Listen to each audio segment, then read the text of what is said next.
First at 11, firefighters, fishermen, friends. Two first responders, one of them from here in Jacksonville, were last seen at a boat ramp in Brevard County on their way to go fishing.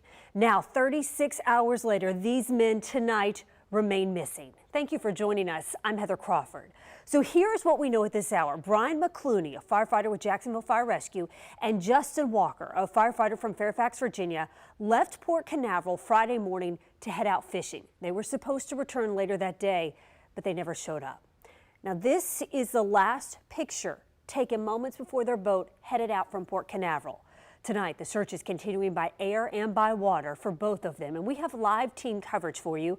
On your sides, Kaylee Tracy has been talking with fellow firefighters here in Jacksonville, but I want to begin with David Jones, who has been in Port Canaveral all evening. David joins us now live. Good evening, Heather. That's right. We've been out here all night bringing you more information about this search. Right now, we're at the Christopher Columbus boat ramp, which is just a little bit north of Cocoa Beach in Port Canaveral. This slip behind me is actually where Brian and Justin launched their boat just around 36 hours ago and haven't been heard from since. Now, we spoke with Chief Powers from Jacksonville Fire Rescue. He's here to support Brian's wife. We also spoke to some boaters who say that they frequent the area where their two were headed.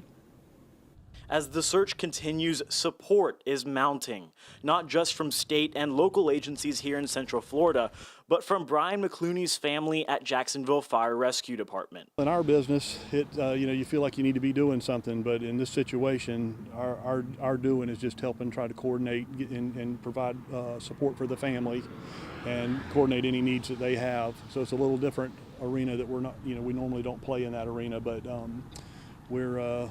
we're down and doing that, providing Stephanie the support, her family, what they need, and working with the Coast Guard. The two men were heading to a popular fishing reef about 14 miles offshore.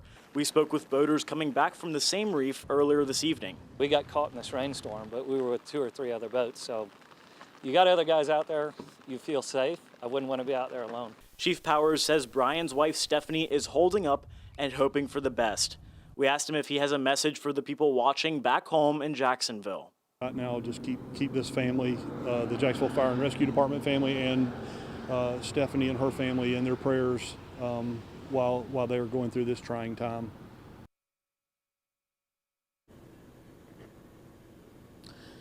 Now, the weather here is a lot calmer than it was when we first talked to you at 6:30 and we checked the weather. It's also pretty calm offshore, so that's good news for those rescuers out there. We've also been learning more details about the search itself, and this is a huge radius we're talking about with multiple agencies involved, including the Coast Guard, the Navy, the Fish and Wildlife Commission, and the Brevard County Sheriff's Office. We're talking about an area of about 4,400 nautical square miles off the coast, and as we speak, Coast Guard cutters and aircraft from around the state are scouring that area. The two are heading to Reef 8A, which is about 14 miles offshore. The Coast Guard has search planes from Miami, Clearwater, and North Carolina, but their big emphasis is that civilians need to be on the lookout too.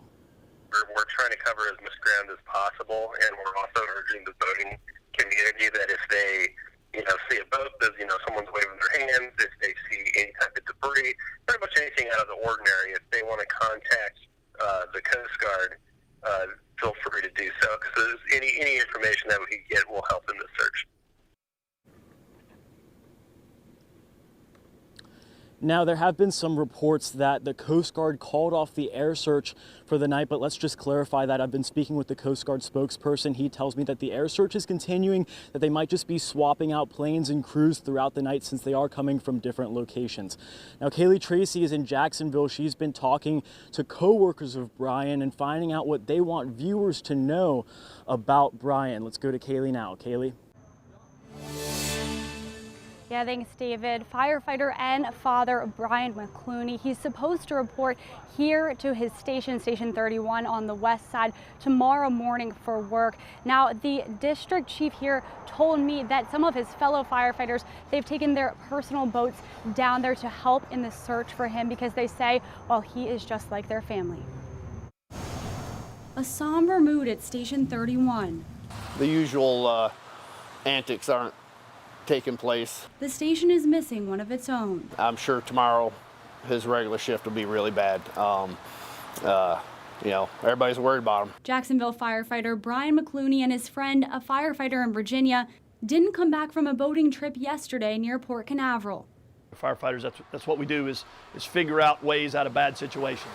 And so if there's any way out of it, Brian's going to figure it out. And, you know, again, just praying that they'll find them and everything will come out good. Wise says McCluney and the other firefighter, Justin Walker, were in McCluney's dad's boat, who died a few weeks ago.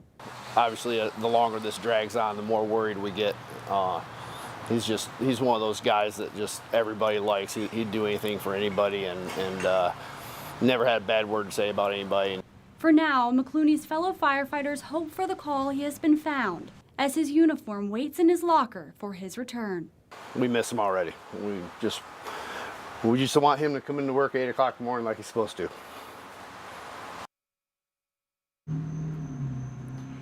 And that district chief who you heard from, he says that McCluney worked here as a firefighter a few years ago. He was then promoted to another station in Jacksonville, and then he came back as he became an engineer and works here now as an engineer. Just a little more background information, and we'll continue to keep you updated on this story, of course, on air and online. But for now, reporting on the west side, Kaylee Tracy, First Coast News on your side.